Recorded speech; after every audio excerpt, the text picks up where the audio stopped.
Happy New Year and welcome to Our Kids, brought to you by the Jefferson County Public Schools. I'm Stephanie Bateman. We kick off the new year with stories about our kids' generosity, compassion, and talents. From the performing arts to charitable good works, our kids are learning that we all have something to contribute. Plus, we have these stories from our Fern Creek and Ballard High School student correspondents. Ballard High School is a sprawling campus with almost 2,000 students. But for one teacher, it's proven to be a tight-knit community. But there's more to high school than just statistics and numbers. A real education builds character, and that's just what these high school students are doing. We've all heard the stories of the lost boys of the Sudan, but when Western Middle School students heard it, they literally went the extra mile, volunteering to walk a combined 1,000 miles and raise money for charity in honor of the journey the lost boys were forced to take. We're walking 2 miles to give water for people in Sudan. Well, here at Western Middle School today we have the Walk for Water, and our students are walking 2 miles, and that we're trying to walk collectively 1,000 miles, and that is to honor the lost boys. The lost boys in Sudan, they walked through deserts and they were searching. They didn't have any clean water. So we're raising money to send water over to Sudan for them to drink. Like, the lost boys had to walk a lot to get here because there's a civil war going on in their country. At the same time, we are raising money for water for South Sudan. It's exciting because I really like to help people, and it's nice to help people in my own way that I can actually do it. The book is called A Long Walk to Water. It is based on a true story of Salvadut, who is a real person. He was a lost boy. He walked over 1,000 miles through Sudan. He learned that his father back in Sudan was indeed still alive, and so he went back to Sudan because his father was very, very ill. He was ill from the water. Bullet entered on my armpit, came on there. How it happened, I don't know. Because it would have gone this way, come that way. I'm alive, that's a good thing. We had a guest speaker today, and his name is James Mallow. He lives here in Louisville. He had some of the same experiences as our hero in our story. We were caught between two wars. To be literate is to be educated, is to know what's going on in the world. And by reading this book, we became educated and we were changed. We are as readers, we are changed by what we read. You can get sick if you don't drink clean water. We need clean water for Sudan. Yeah, or else they might get sick again because some water has diseases in them that can make them really sick. They really became just indignant that this was happening, and then to explore war, and it's not glamorous like some of their video games may show, that this is real and what it does to real people and real nations. The message is that you pick yourself up and you go on and you put one foot in front of the other, even when things are very, very difficult, because you will get to a better place. And so it's the same message, the message of hope. Walk for water! Walk for water! Walk for water! Walk for water! Honor is a word that we hear all the time. It's become synonymous with respect, admiration, and good work. But no one understands the word's true meaning like the two men who recently visited Ballard High School. Here's Grace Gupton. Ballard High School's commemoration began with bagpipes to signal the arrival of true American heroes. A warm welcome was given to the Medal of Honor recipients, Walt Ehlers and Herschel Woody Williams. Both were in Louisville for a convention to honor the living Medal of Honor recipients. Some were visiting Jefferson County Public High Schools. At Ballard, patriotic music filled the Fine Arts Center. The guest of honor spoke with an enthusiastic group of students and answered questions from the audience. Mr. Williams told one of the students when he was 18 he enlisted in the Marine Corps. I was convinced by what we were hearing, what had happened to us at Pearl Harbor, that there was a possibility we were going to have an invading force that was going to try to take our freedom away from us. The Medal of Honor to me and to every recipient, it is a change of life for them because all of a sudden they become a public figure. Now representing not just Woody Williams, I am representing a whole lot of other Marines. To see these award winners, and I just really appreciate this award because of what is connected to it. At the end of the ceremony, both Medal of Honor recipients were made honorary Bruins. I am Ballard correspondent Grace Gupton for Our Kids. Real world and hands-on learning are phrases you hear a lot in education, and nothing is more hands-on or real world than this program for up-and-coming firefighters. Courtney Heaton has the story. Highview Fire District is giving high school students a unique opportunity to help achieve their future career goals. Through a program called Junior Firefighters, teenagers between ages 14 and 18 train to become a firefighter. Just teach them some of the basic knowledge of firefighting, everything from fire behavior to search and rescue, safety and survival, a little bit of hazmat awareness and hazmat operations, a lot of aspects of being a true firefighter and at the same level, but getting prepared for becoming recruits and becoming real firefighters. 1151 has found the victim. Once a week at the Highview Fire Department, junior firefighters learn everything there is to learn about becoming a real-life firefighter. The hands-on activities of what you've learned to become an actual firefighter and everything you want to know, you can learn here in the program. The students in the program also spend time in the classroom learning the basics. And what we learn in the classroom is basically what we're going to do hands-on.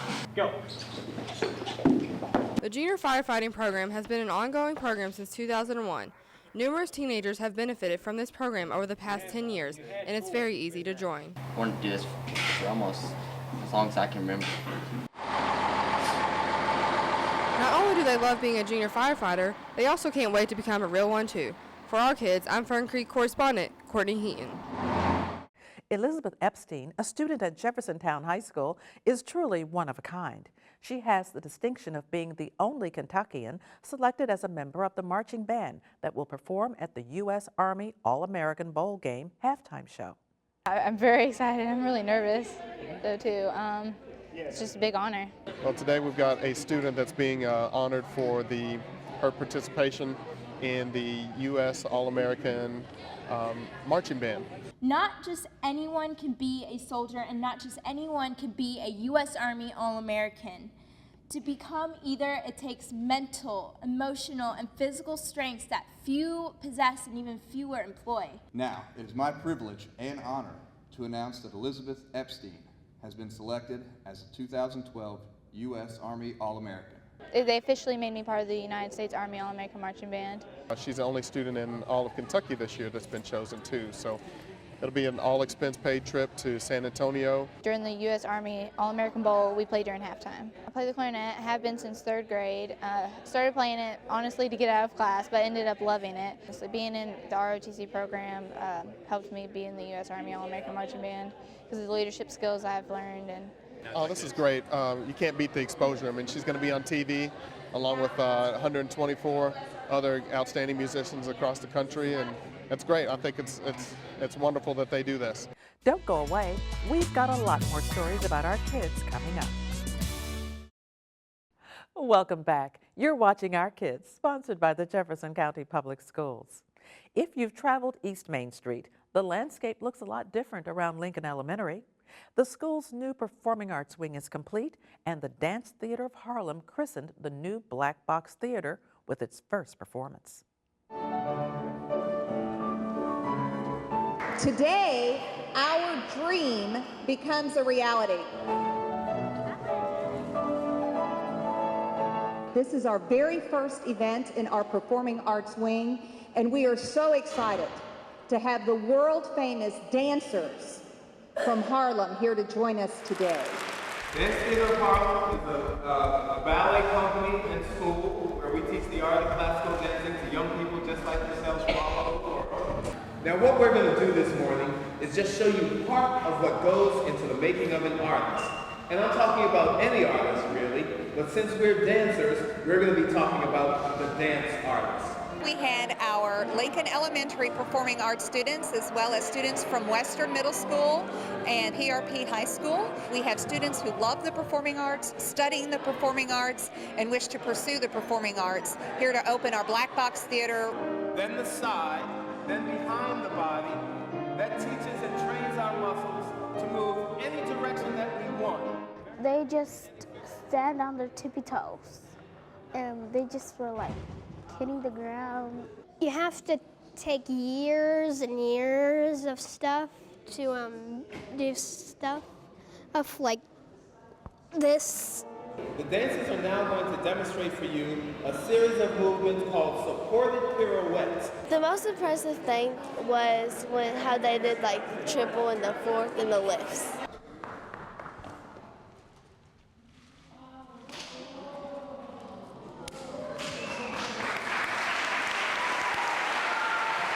And they was like showing us how to point your feet.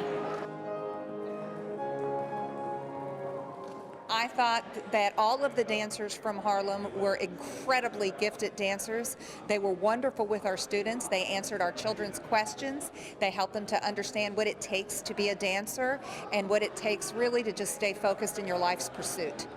So what we're going to do is, in first position, we're going to do demi-plie. Our students will be engaged in a workshop with the dancers where they actually learn some dance technique and have an opportunity to practice some basic dance moves with the dancers. Today I learned that people can do what they want to do when they grow. A lot of our kids have that dream, and we want to make sure that they walk away knowing that they can do it and they will be successful if they work hard. The standard Hollywood image of high school all too often depicts teenagers being mean and obnoxious, but that's not real life. At Fern Creek Traditional High School, students are reaching out to one another in a very special gym class. At Fern Creek High School, every student is given the opportunity to take physical education. For kids with special needs, that means taking an adaptive PE class that's only offered at Fern Creek. It started last year and allows students to play basketball, kickball, bowling, and many other activities while teaching them leadership skills and teamwork. Every student in adaptive PE gets a buddy assigned to help him or her learn these skills. Seniors Jamie Carr and Trayvon Spencer are two of the leaders who help out. This class benefits me because it helps me work with people like out in the real world. Like if I gotta go help somebody, I can know how to help people through different stages because I'm used to helping like kids that are in regular classes, and now I get to work with these kids and it helps me get like a better feel for how to work with other people. This year, I signed up for it because last year I found a relationship with the students, and they're really good kids, you know what I'm saying? Like in school in the hallways, a lot of people like look at them different, but they're really the same. They all have different personalities, and it makes you get a better understanding on humans, period. A lot of times in physical education, kids with disabilities are pushed off to the side. And I believe that every child in the school should, without question, be taught by a professional physical educator. Like everyone else, Coach Bob Runger wants everyone to be treated equally. With this class, that's just what he's creating by giving the kids with special needs the opportunity to be active and succeed in sports while learning valuable life skills. For our kids, I'm Fern Creek correspondent Corey Smith. Have you ever wondered what real courage looks like? Well, Ben Jackie is about to show us in this month's Student Spotlight. So your left lung has 2 lobes. The body is a wonderland when you're in elementary school, learning how it works. Can you think of anything that has salt in it that we eat? Even seeing animal organs at this healthy living program is an experience many can't wait to share with their families when they return home. But it hits close to home for one of these Dunn Elementary students. Now we're going to put the salt into our kidney. Watch what happens. It's cool because I get to actually know what's in my body and stuff, and help me understand a little more. Anna's liver doesn't work like everyone else's. When she was an infant, her mother learned she had a condition called biliary atresia, a blockage in the tubes that carry bile from the liver to the gallbladder. So that's where we are now, is waiting, and we know that the organ is stressed because it's causing other complications. It's hard sometimes because that you have something that other people don't have. I mean, it's bad sometimes because I used to get all those shots and stuff, but I've kind of gotten used to that. And you do get like hot like easily and like faint easily. There's some days that I've noticed that maybe she doesn't feel as well, and but I don't ever see anything getting her down. Honestly, it's just inspiring every day. But Anna's health is declining. The condition is now causing heart and lung problems, and doctors actually need her health to worsen to move her up a life-saving list. I just know that like I need a new liver and stuff. So they want to get her an organ before she becomes too sick to receive one. And so it's just such a bad system because if there were enough organs, she'd have already transplanted and moving on with her life instead of waiting for the other shoe to drop, you know? And that's why the Kentucky Organ Donor Affiliates, or CODA, brought its Life is Cool program to Anna's school. It's a 2-week curriculum about the systems of the body that culminates with this hands-on event. The goal is to educate both student and parent. And hopefully we can encourage the community on a whole to make some smarter choices, nutritionally, physical education-wise, activity, and more important is to consider registering to be an organ donor. Nearly 800 Kentuckians currently await a life-saving transplant, including an aspiring actress and singer, a little girl who just wants a chance to reach her potential, needing the right organ to make her body whole. You know, you can't do anything with them when you're gone. I mean, so why not help somebody else that's here and in need, and so they can have a good life. CODA says there are still some 113,000 people nationwide, just like Anna, who are awaiting a life-saving transplant. For more information on organ donation, log on to kyorgandonor.org. For Our Kids, I'm Ben Jackie. Across town at Ballard High School, students also learned a thing or two about compassion and courage. Cassie Kelsey explains. Ms. Hayes' classroom is always bustling with activity. The Spanish teacher is busy with dialogue and vocab instruction all day long. She says teaching is her dream. But then 2 years ago, her doctor delivered the news that would change her life forever. I was diagnosed with a cancer called GIST. It's one of those things they happen upon when they're looking for something else. I was diagnosed with stage 4. Ms. Hayes has been candid with her classes about her condition. And unfortunately, they've seen me sick in the classroom. They've experienced it firsthand, and they really rallied and gathered together, and they were always so helpful and so thoughtful and always wanted to know more about it. So many people had so many questions. Then something amazing happened. The topic of Ms. Hayes' condition came up during her weekly college advisory class. The discussion of a service learning project began and snowballed into a rally for Ms. Hayes. Students from the advisory class took part in the recent Light the Night Walk to benefit the Leukemia and Lymphoma Society. Dozens of Ballard participants took to the pavement at Waterfront Park. We wanted to get involved because our teacher was affected by this, and she wanted us to support her, and we wanted to support her, and she inspired us to support other people.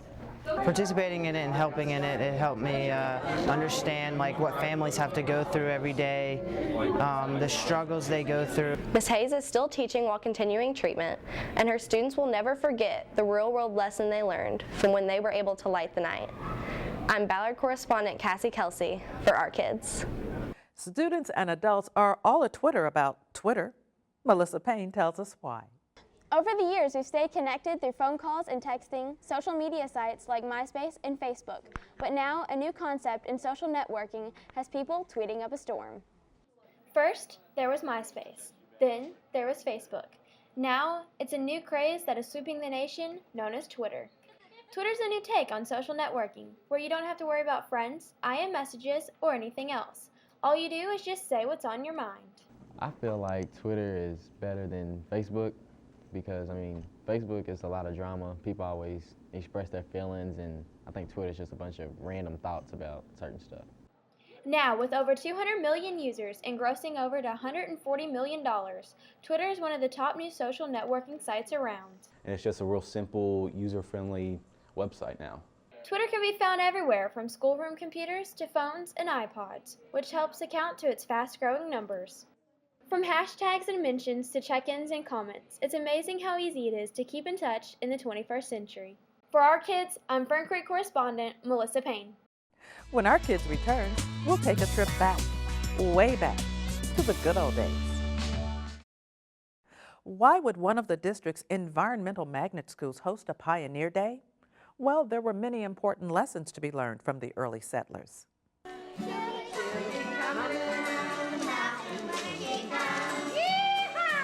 It is an amazing place to be today because it is pioneers of Kentucky, past, present, and future. There's a big bunch of batteries in the back part of this car. We have an authentic stagecoach from the past. It's hot, it's sweaty, it's dusty, it's rainy, it's cold. Have you all figured out how they get the batteries charged? You don't plug this one in. Next to it, we have a Prius, a brand new, just off the line. So which one's the electric motor? With all the parts marked that are made right here in Rubbertown where these children live. So we have the past meeting the future, in transportation. So you have somebody in your family that knows how to do a skill like this? You can go and learn it from them? It's a day of celebration when we look at our heritage, our culture, our history. From the very beginning, when the Native Americans used Kentucky as a hunting ground. This is the weapon I use. It's called an avalanche.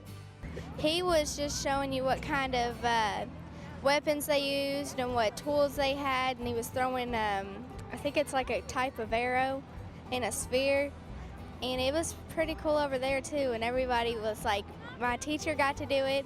Bring your arm back here. Come loose, girl. Okay.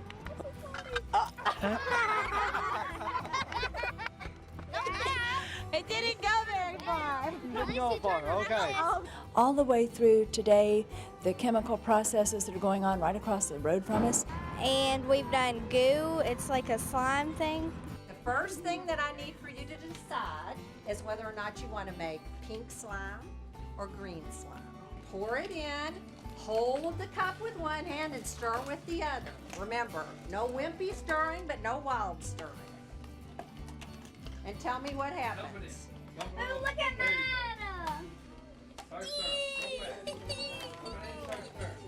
Our pioneers of the future are things like Lubrizol, making slime with the children, learning about chemical changes. It's soft, it's slimy, and it's jiggly. So we're connecting our past, our present, and our future across the curriculum today. Every activity, all 33 activities, are aligned to core common standards for the state and for JCPS. So it's a huge full day of learning in a great inquiry-embedded way. In our kids' news, Superintendent Donna Hargens, along with U of L President Dr. James Ramsey, went on a road trip visiting local high schools, including Seneca High, to encourage students to enroll in college. Manual High School won the 2011 Girls Field Hockey State Championship, defeating Sacred Heart 2-1. Big congrats to the Lady Crimsons. That's our show for today. I hope you've enjoyed it. If you have an idea for a story, email us at this address. We'd love to hear from you. And if you miss us here, you can find full episodes of Our Kids on YouTube. And as we close the show, we leave with this excerpt from the YPAS production of The Wedding Singer. Until next time, keep supporting our kids.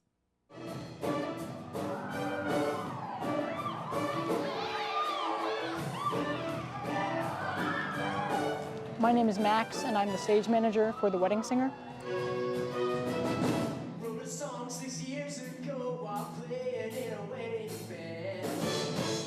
It's a musical based on the Adam Sandler movie, which you may have seen.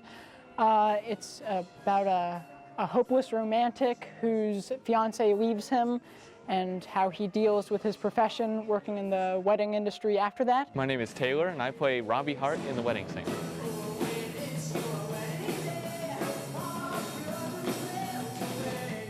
Robbie is the rocker. He is the lead singer of Simply Wed, which is his wedding band, which he's in with George and Sammy, who are his two best friends.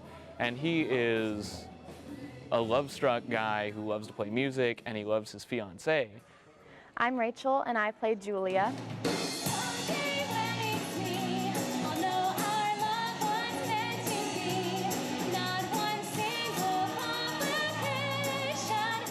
And Julia is the little ingenue of this story, and she is the waitress at the Touch of Class Catering Hall, which is where Robbie and his band play for weddings.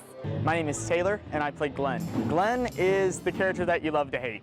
He's Julia's fiance. He has a funny side to him, but then at the same time, he does things throughout the show that make you not like him so much. I'm Audrey, and I play the role of Linda. Well, Linda is Robbie's ex-fiance. At the beginning, around in the 5th scene, it's their wedding, but she leaves him at the altar, and she has a whole song about saying why. I'm David, and I play George in The Wedding Singer. Oh, come on, we got a whole evening planned. I made quiche. George made quiche. Well, George is a part of the band along with Robbie and Sammy, who are his 2 best friends, and they're in a band and they sing at weddings. I'm Courtney. I'm Robbie's grandmother, and she's not your typical grandmother, and she's very feisty. I'm Hannah, and I'm Angie, Julia's mother. The mom that tries to act like, you know, she's 30 still, and she's not. The Wedding Singer is just a really fun show. It's got a really great soundtrack, and it's just really pretty to look at, I think. If you're with the person that you love and you're doing what you love, you'll be happy, and that's what really matters.